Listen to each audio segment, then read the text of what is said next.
नमस्कार, मैं मुदी सेठी और आप देख रहे हैं लॉजिकल समाचार। इस वक्त मेरे साथ मौजूद है रिठाला विधानसभा के भारतीय जनता पार्टी के उपाध्यक्ष नितिन होडला जी।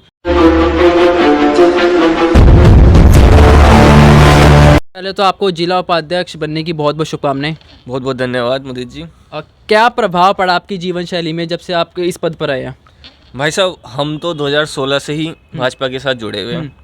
पहले मैं यहाँ से मंडल से ही को इंचार्ज था सोशल मीडिया का, भाजपा का। उसके बाद पार्टी ने मेरा काम देख के मुझे मंडल में ही युवा मोर्चा महामंत्री का दायित्व दिया। उसके बाद अब मेरा काम देख के फिर पार्टी ने मुझे जिले उपाध्यक्ष का दायित्व दिया। हम तो सेवा करने के लिए आए हैं लोगों की, यहाँ पे जितनी हमसे सेवा हो सके हम वही करते हैं। रिठाला विधानसभा की यदि बात करें हम, तो क्या क्या समस्या देखने को मिलती है यहाँ पर? रिठाला विधानसभा में आप अभी आए हो जी, आपने भी देखा होगा रोडों का क्या हाल है यहाँ पे। कितनी बद से बदतर हालत हो रखी है इस टाइम रोडों की। हमारे एमएलए जी वो भी आम आदमी पार्टी के हैं, हमारे निगम पार्षद वो भी आम आदमी पार्टी के हैं। नाली की नाली भरी पड़ी है सारी यहाँ पे। उसके बाद सीवर डले थे, ये सीवर में छोटे छोटे पाइप, वो उसमें भी स्कैम हुआ है यहाँ पे बहुत तगड़ा। वो भी आपने देखा होगा न्यूज़ में। वो छोटे छोटे पाइप, अब उसमें जो ब्लॉकेज हो रही है उसको खोलेगा कौन, ये बताओ। आप गलियों में जाके देखो, पानी भरे पड़ा है गलियों में, बहुत बुरा हाल हो रखा है, रोडों का बहुत बुरा हाल है। यदि भारतीय जनता पार्टी की सरकार बनती है तो आप इस समस्या का कैसे समाधान निकालेंगे? इस समस्या का समाधान यही हो सकता है, भारतीय जनता की पार्टी की सरकार अगर बनेगी दिल्ली में, दिल्ली गवर्नमेंट में आएगी, तो ऑटोमेटिकली काम अपने आप स्टार्ट हो जाएगा। जो ऑथराइज कॉलोनीज़ में सब रोड्स वगैरह फिर से बनेगी, मतलब अच्छे जो पाइपलाइंस वगैरह जो बिछी है सीवर के अंदर, वो भी अच्छे से बनाई जाएगी। उस चीज़ को उसको मतलब बड़ा किया जाएगा पाइपलाइंस, क्योंकि बहुत छोटी छोटी पाइपलाइंस डाली है उन्होंने। उसको ब्लॉकेज हटाने के लिए हर दिल्ली जल बोर्ड में हर किसी को एक टीम के साथ वाइंड अप किया जाएगा कि कोई भी कंप्लेंट आए तो उस पर 24 घंटे में कार्रवाई होनी चाहिए। नहीं होगी तो उससे संबंधित जो भी बंदा होगा उसको एक्शन लिया जाएगा उसके अगेंस्ट। विकास को आप किस रूप में देखते हैं? क्या सिर्फ सड़क बनना और डेवलपमेंट ही विकास है, उसके अलावा कुछ और? नहीं, देखो, डेवलपमेंट विकास है, नो डाउट। हर चीज़ में विकास होना चाहिए। आपका रिलीजन में भी विकास होना चाहिए, आपका साइंस में भी विकास होना चाहिए, इंफ्रास्ट्रक्चर में भी विकास होना चाहिए। अगर आप सोचोगे कि नहीं कि हम सिर्फ एक ही उसमें करेंगे, कि मतलब हमें सिर्फ इंफ्रास्ट्रक्चर डेवलप करते रहना है, तो उससे भी काम नहीं चलेगा। हमें इकोनॉमी भी देखनी है अपनी, हमें धर्म भी देखना है अपना, हमें साइंस भी, टेक्नोलॉजी में भी आगे बढ़ना है। और उसमें देश आगे बढ़ रहा है मोदी जी के नेतृत्व में। आपने देखा होगा कि अच्छे अच्छे काम हो रहे हैं साइंस टेक्नोलॉजीज़ के अंदर भी, इंफ्रास्ट्रक्चर भी बढ़ रहा है, हाईवेज बन रहे हैं इतने, सेंट्रल गवर्नमेंट के अंडर इतना सब कुछ हो रहा है। तो बस जैसा आप जानते हैं चुनाव नज़दीक है, तो क्या रणनीति लेके चल रहा है? क्या आपको लगता है कि फिर से एक बार भाजपा की सरकार बनेगी?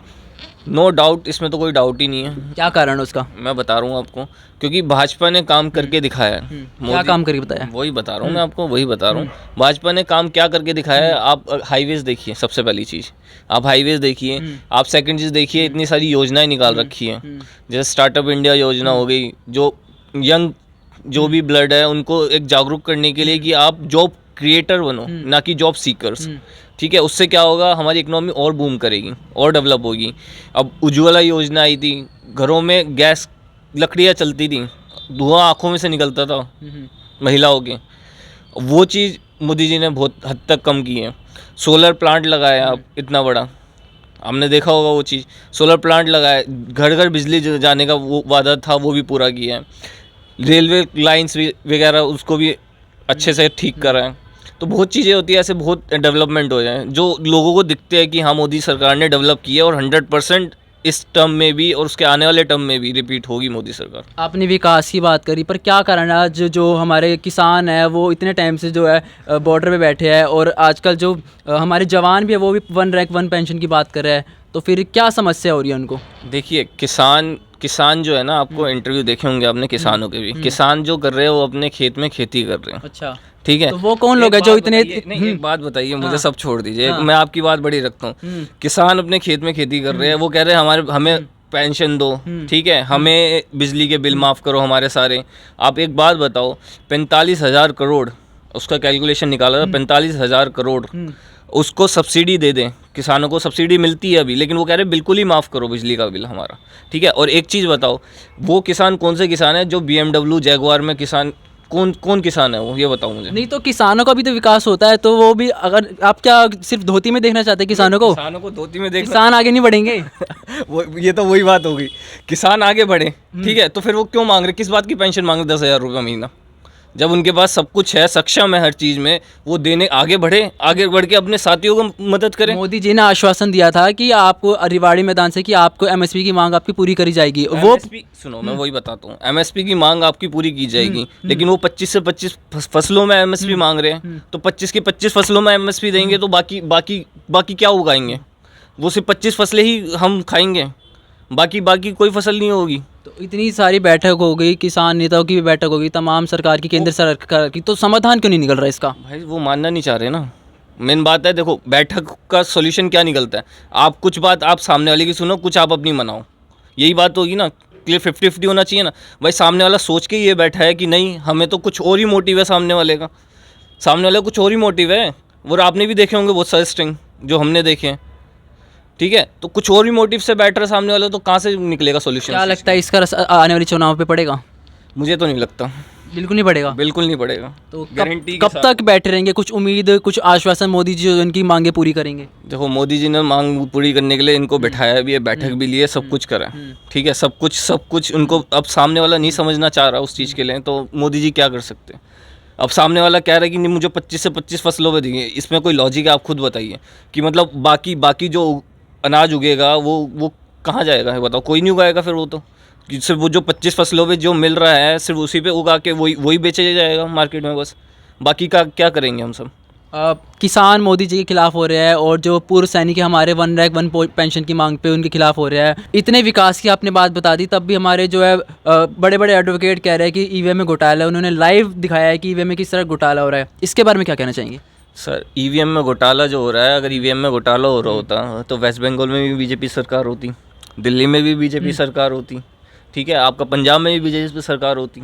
जब इतना ही घोटाला अगर सामने वाला कह रहा है कि हम ईवीएम में घोटाला कर रहे हैं, तो घोटाला कहाँ है, दिखाओ तो सही। नहीं, वो कह रहे हैं एक बार बैलेट पेपर के माध्यम से जो वोट होनी चाहिए, तो करने में क्या दिक्कत है? बैलेट पेपर के माध्यम से अगर वोटिंग होगी ना, तो सरकार का कितना खर्चा होगा आपको पता है? कितने रिसोर्सेज वेस्ट होंगे, कितना पेपर वेस्ट होगा। हम अभी भी पुरानी सदी में जी रहे हैं क्या? हम आगे बढ़ेंगे नहीं क्या? साइंस टेक्नोलॉजी जो बढ़ती जा रही है उसमें आगे नहीं बढ़ेंगे।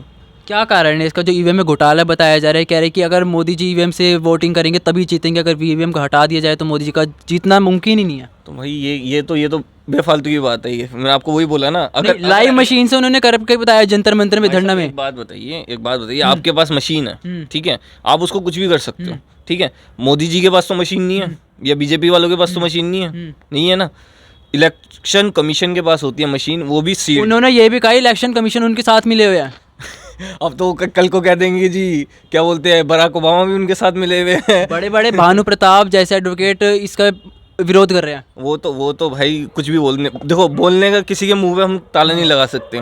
उस चीज़ को प्रूफ करके दिखाओ ना। आप ईवीएम कहीं से भी उठा लाए, कुछ भी लिया है सामने, ठीक है, वो मशीन आपकी है, आप उसमें क्या चेंजेस करके लाए, क्या चेंजेस नहीं करके लाए, वो हमें नहीं पता, ठीक है। अगर आप इलेक्शन कमीशन वाली मशीन में मैंने देखे, ठीक है, इलेक्शन कमीशन ने खुद कैनोपीज में जगह जगह पे लगाए थे कि आप इस मशीन को हैक करके दिखाओ। अगर इतने ही आप हैकिंग में एक्सपर्ट बन रहे हैं तो आप वहाँ पे जाओ, उनकी मशीन से हैक करके दिखाओ।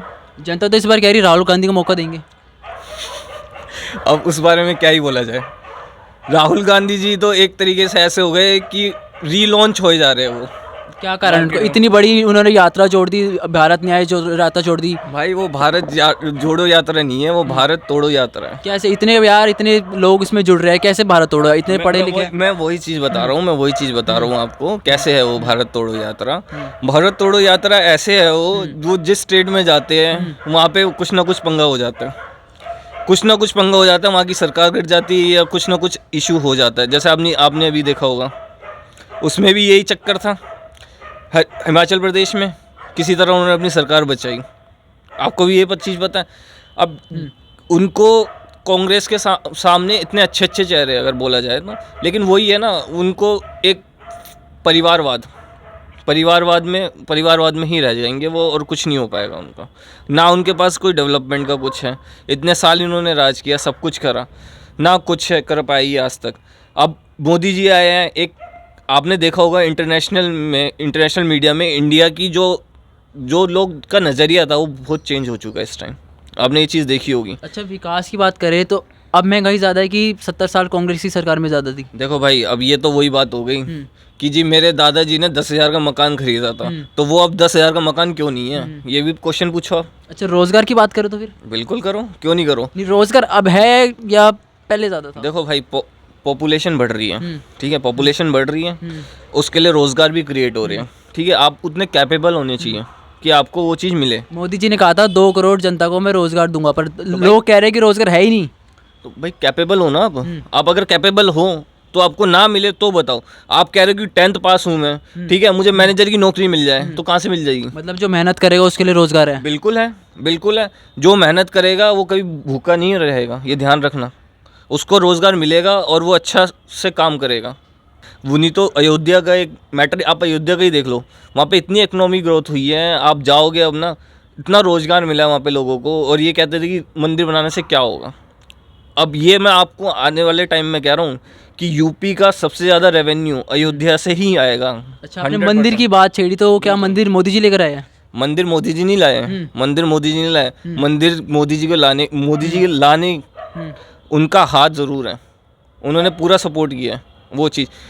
अब मैं क्या ही बताऊं। जनता तो ये भी कह रही है कि इलेक्शन से पहले ही मंदिर का उद्घाटन क्यों करा, बाद में क्यों नहीं करा? तो भाई जनता यही कह रही है, जनता नहीं कह रही, ये कह रहा है ऑपोजिशन। अच्छा, ऑपोजिशन को अगर ये चीज़ पता थी तो 1.5 साल पहले कहाँ बैठे थे, 2 साल पहले कहाँ बैठे थे, या 10 साल पहले उन्होंने मंदिर ला के क्यों नहीं कर दिया उसका उद्घाटन? अगर उनको इतनी तकलीफ़ हो रही है, कोई बंदा अगर कोई काम कर रहा है तो उनको इतनी तकलीफ़ हो रही है, तो उन्होंने 10 साल पहले क्यों नहीं कर दिया?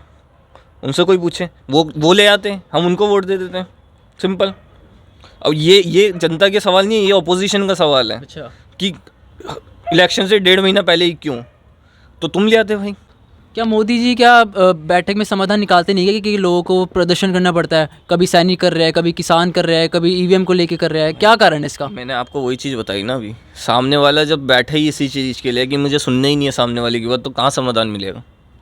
छोटी सी बात बताओ, आप बैठे हो सामने, मैं बैठा हूँ सामने, ठीक है, हम दोनों ये सोच के बैठे हैं कि समाधान निकालेंगे इस बात का, ठीक है, लेकिन सामने वाला कह रहा है कि नहीं, मुझे तो अपनी बात पे अटक ही रहना है, मुझे कोई समाधान नहीं, क्योंकि उसका मोटिव कुछ और है।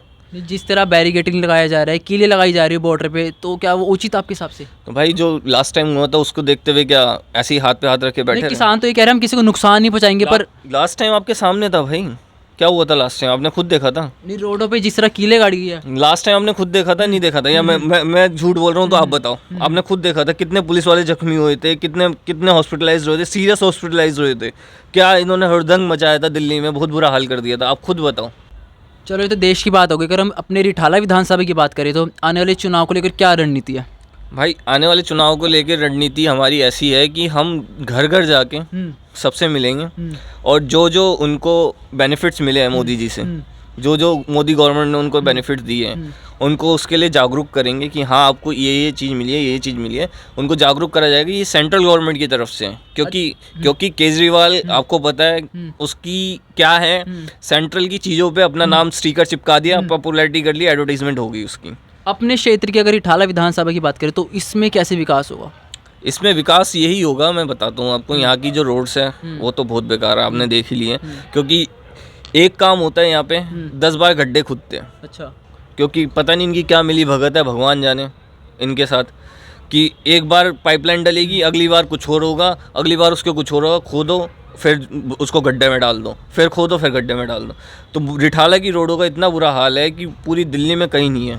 आप अंदर रिठाला में घुसते के साथ ही आपको पता चल जाएगा कि रिठाला में आ गए हम।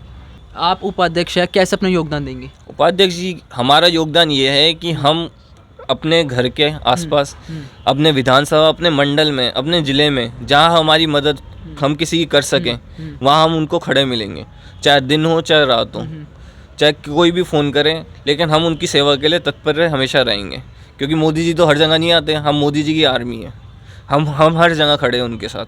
अपने जो कार्यकर्ता है उनको कैसे मोटिवेट करेंगे? कार्यकर्ता मोटिवेटेड ही रहते हैं। नहीं, कई बार मैंने देखा कोई भी पार्टी हो, चाहे भारतीय जनता पार्टी है, कोई भी है, कार्यकर्ता को पॉलिसीज वगैरह कुछ पता ही नहीं होता, बस वो प्रचार करने में बस लगे रहते हैं। उनको ये नहीं पता कि किस मोटिव से हम प्रचार कर रहे हैं। नहीं, बीजेपी का कार्यकर्ता इंटेलिजेंट है, इंटेलेक्चुअल है, इस चीज़ की गारंटी मैं देता हूँ। उन्हें पता होता है कि वो किस बारे में बात कर रहे हैं, किस बारे में बात नहीं कर रहे हैं, क्योंकि उन्हें पता है कि मोदी जी क्या क्या पॉलिसी लाए और क्या क्या उनको बेनिफिट मिला है, क्योंकि वो खुद उनको बेनिफिट मिलता है पॉलिसी के जनता के साथ। ये नहीं कि हमें अलग से कुछ मिल रहा हो या उनको अलग से कुछ मिल रहा हो, हमें जो बेनिफिट मिल रहा है जनता के साथ हमें भी वो बेनिफिट, तो हमें पता होता है कि हाँ कि हुआ। ये चीज़ मैं आपको बताता हूँ। अब ऐसी हमारी एक मीटिंग चल रही थी, तो अभी मोदी जी ने कि डायरेक्ट अकाउंट में जाते किसान के पैसे 5,000 रुपये, तो वहाँ पे किसान बैठे हुए थे 3-4, उनके डायरेक्ट अकाउंट में मैसेज आए थे और उन्होंने दिखाया था उस टाइम कि ये देखो मैसेज आया है 5,000 का। तो ये तो है नहीं कि अलग अलग किसी के जा रहे हैं, वो सब एक के जाते, तो उन्हें पता है कि पॉलिसी से उनको बेनिफिट मिल रहा है और कहाँ मिल रहा है। अच्छा, आपने विकास को जो एक मुद्दे को लेकर रखा, राजनीति का विकास में क्या रोल है? राजनीति का बहुत बड़ा रोल है। क्या रोल है? अगर आपका नेतृत्व अच्छा है, आपकी जो ऊपर पावर अच्छी है, तो पॉलिसीज़ अच्छी बनेगी। पॉलिसीज़ अच्छी बनेगी तो डेवलप्ड होगा देश डेवलप होगा तो एक इमेज अच्छी बनेगी पूरे इंटरनेशनली आपकी इमेज अच्छी बनेगी, तो आपकी पासपोर्ट की वैल्यू ज़्यादा होगी, जो पहले नहीं थी। आपको भी पता है ये चीज़। आपकी पार्टी भारतीय जनता पार्टी का मूल उद्देश्य क्या है? मूल उद्देश्य यही है, एक तो विकास और एक अपने धर्म को साथ लेके चलना। धर्म और विकास दोनों चीज़ों को साथ लेके चलना और इस देश को आगे बढ़ाना।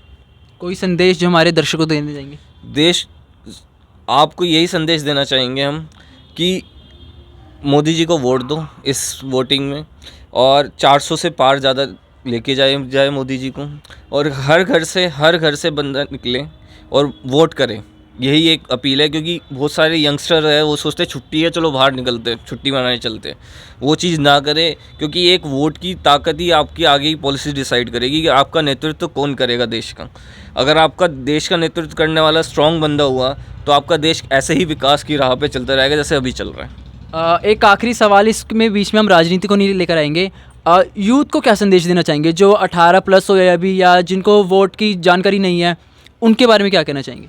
यूथ को यही कहना चाहूँगा मैं, आप एक तो अपने साथ आस पड़ोस में देखो और उनसे आपसे हाथ किसी की मदद हो सके, सेवा हो सके, वो चीज़ करो।